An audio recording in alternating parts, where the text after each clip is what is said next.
রংপুর সিটিবাসীকে পবিত্র ঈদ উল ফিতরের শুভেচ্ছা জানাচ্ছি।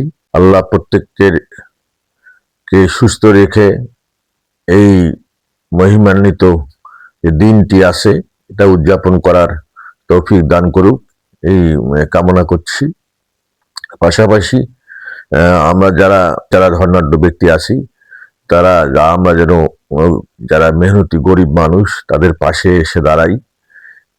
এটা শিক্ষা, আমাদের রমজানের শিক্ষা, সেই শিক্ষাটা যেন আমরা সবাই করতে পারি। তাহলেই কিন্তু আমাদের মূল যে উদ্দেশ্য, এই পবিত্র মাহে রমজান এবং এই ঈদ উল ফিতরের যে উদ্দেশ্য সেটা সফল হবে। আমরা সকলে মিলে গরিব মানুষের পাশে যতটুকু পারি সাধ্য অনুযায়ী পাশে দাঁড়াই এবং একের সঙ্গে কাঁধে কাঁধ মিলিয়ে যাতে যেন আমরা এই সুখ দুঃখটা ভাগাভাগি করে নিতে পারি, সেই চেষ্টা আমরা অবশ্যই করি। তাহলে কিন্তু আমাদের এই সমাজে উদ্দেশ্য সেটা প্রতিষ্ঠিত হবে।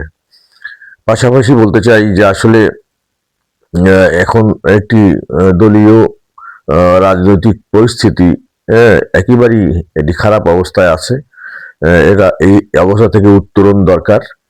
আমাদের প্রত্যেকটা রাজনৈতিক দলের মধ্যে সহিষ্ণুতা, আমাদের বন্ধুত্বপ্রতিম যে আচরণ সেটা জন্য আমরা করি, এবং সেই মতের ভিন্নতা থাকতেই পারে, কিন্তু আমরা সকলেই একটা প্ল্যাটফর্মে একটা জায়গায় রাজনীতি করি।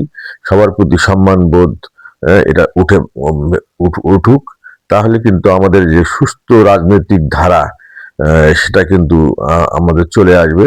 আমরা চাই যে এখানে সকল দল তাদের নিজ নিজ আইডিওলজি নিয়ে রাজনীতি করবে, এটাই প্রত্যাশা থাকবে।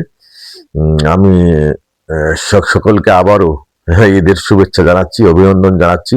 আল্লাহ সবাইকে ভালো রাখুক এই কামনা করে